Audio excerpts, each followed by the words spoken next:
Akaswani Imphal Ningthoukhongjam Suni na pau pazari ahanbada maruiba pau. Meteorological Center Imphal na hari lagliba numit mangani asida rajyasigi mafam ayambada akhak araw yauna nong churaba yai. Pradhan Mantri Narendra Modi numit ninigi khongchatta tha asigi kunithoida Saudi Arabia da chalagani amasong Griha Mantri Amit Shah na hari sarkar asina hakselgi lamda lebak asigi oina afaba thorang kaya paikhatle.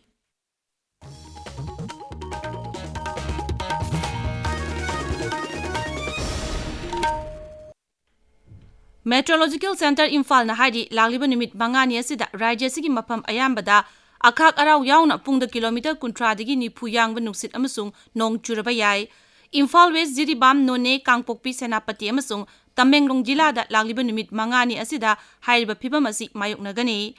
Imphal East Ukhrul Kamjong Chandel Jilada ngasi amasung hayeng akhak araw yawba nong churaba yai hairi. Environment amasung Climate Change Directorate ka punna kusamna duna Maharashtra Buddhachandra College ki Eco Club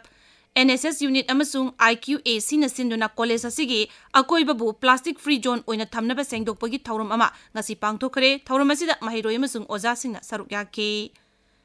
tha ama chumna chatharakpa World Oral Health Day ngasi loshilagani Regional Institute of Medical Sciences RIMS Imphal gi Dental College na sinduna thauram asi RIMS ta pangthokli thauram aduda RIMS ki Director Professor Z Sunil Kumar Sharma, Medical Superintendent Professor N Sanjeev Singh amasung Dental College ki Principal In-charge Professor Deepak B.S. Sarukyari. Thaurum asigi sarukam oina tongan ba sangdamnaba singi mana mathum singsu yenthokani hairi.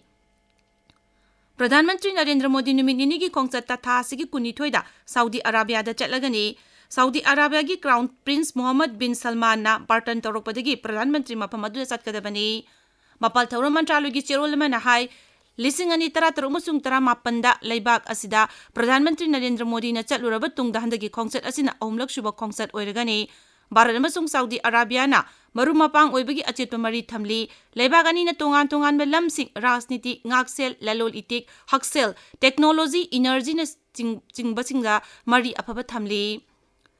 Griha Mantri Amit Shah na hairi sarkar asina haksel gi lamda leibak asigi oina afaba thorang kaya paikhatli Nai Delhi da World Liver Day ga mari lenana pangthokpa Healthy Liver Healthy India thauramda mantri na hai Pradhan Mantri Narendra Modi gi liching makhada haksel gi lamda haukiba sahi 13 asida chauna ahongba lakle lisingani 13 da haksel gi budget asi lupa koti lising kuntra taret oirambadagi haujik lupa koti lakh ama lising kuntaret oire Sri Shah na hai lisingani 13 da AIMS taret khaktamak leramani haujikti leibak asida AIMS school humdoi shure Medical College chahum marfu taret tagi satret marfu da hengat le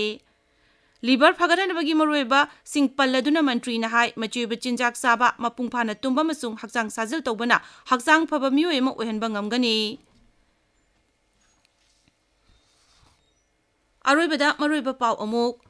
Meteorological Center Imphal na hari lagliba numit mangani asida rajyasigi mafam ayambada akhak araw yauna nong churaba yai Pradhan Mantri Narendra Modi gi numit ni gi khongchatta tha asigi kunithoida Saudi Arabia da chalagani amasung Griha Mantri Amit Shah na hairi sarkar asina haksel gi lamda leibak asigi oina afaba thorang kaya paikhatli pauloi jare